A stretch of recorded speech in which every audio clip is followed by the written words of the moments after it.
Sa isinagawang matagumpay na buy-bust operation sa sitio Mahayahay, Barangay Daang Lungsod, Toledo City, Cebu. Noong ika-12 ng Setyembre, taong kasalukuyan, nadakip ang dalawang suspect na kinilalang sina alias Carlo, 20 anyos at si alias Mark, 42 anyos, kapwa kilala bilang high-value individuals. With the recent accomplishment of our unit on September 12, 2024 at Sitio Mayahay, Daang Lungsod, Toledo City, Cebu, this unit, in coordination with PIDEA 7, Regional Intelligence Unit 7, Intelligence Group and Integrity Monitoring and Enforcement Group, Visayas Code Unit, conducted bypass operation in violation of Section 5 and 11 of Article 2, RA 9165. That resulted to the arrest of the two high-value individuals.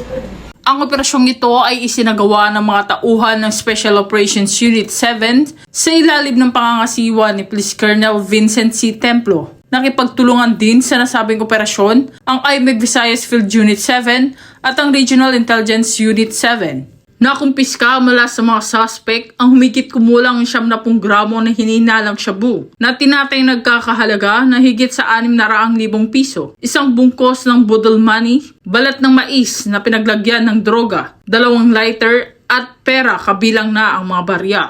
Ang mga suspect ay kasalukuyang nananatili sa Toledo City Police Station habang hinahanda ang mga dokumento para sa paglilitis. Ang mga nakuhang ebidensya naman ay nasa kustodiya ng PNP DEG SOE 7 at ang Regional Forensic Unit 7 para sa karagdagang pagsusuri.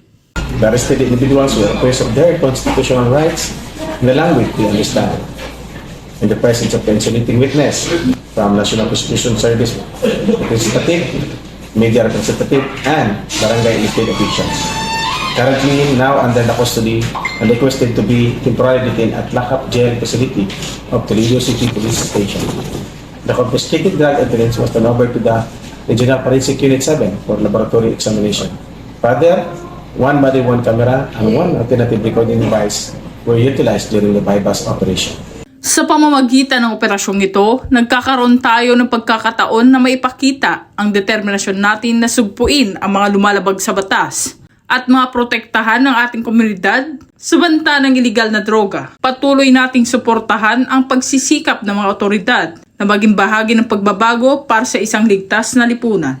Sa mga nais magsumbong, maaari kayong mag-text sa numerong nasa inyong screen.